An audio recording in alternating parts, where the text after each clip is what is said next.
करते हैं, पाप करते हैं, उनको बुखार भी नहीं होता। भजन में लगे लोगों को देखो कितना कष्ट, ये क्या है प्रभु। कम से कम उनका शरीर स्वस्थ रखो तो आपका यश गा रहे भजन।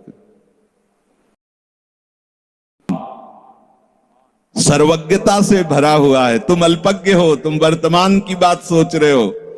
वो तीनों कालों को देखकर निर्णय करके परिस्थिति दिया, इसलिए मस्त रहो उनके भरोसे पर। कभी कई बार चर्चा की है प्रताप राय जी की, बचपन से भजन परायण थे, ईश्वर संपन्न घर था, भाई बहन सब खूब। कुछ दिनों बाद माता पिता पधार गए, पूरा अधिकार। ऐसे भजन में डूबे रहते कि उनका व्यापार था कि जैसे कोई धन लेने के लिए आया तो उसके लिए कुछ गिरवी रखना होता था, आभूषण आदि, और जितनी आवश्यकता है आप धन ले जाइए, और जब धन मिल जाए तो ब्याज सहित उसमें रख जाना और अपना सामान ले जाना। एक बक्सा रखा रहता था और वो आप माला लिए हर समय भजन करते रहे। बड़े वास्तविक आंतरिक वृत्ति से प्रभु में लगे थे। पर उनकी कुल परंपरा का यह व्यापार था।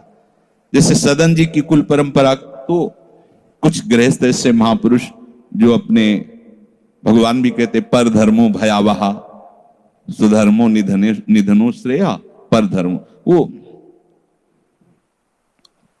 जो वहां का काजी था उसने देखा कि बिना किसी प्रयत्न के बड़ा आनंद इनके चल रहा है, तो जलन होती, जो भगवत विरोधी जन, विमुख जन होते हैं तो जलन होती है।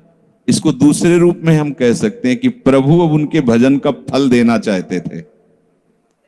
दोनों बातें,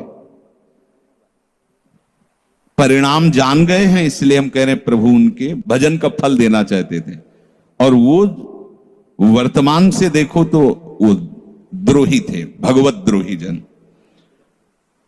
तीन लोगों ने काजी से मिलकर कहा बड़ा सुख लूट रहा है, हम जाके देखा है, बढ़िया काम बन जाए। वो देखता भी नहीं कि बक्से में क्या रखा गया।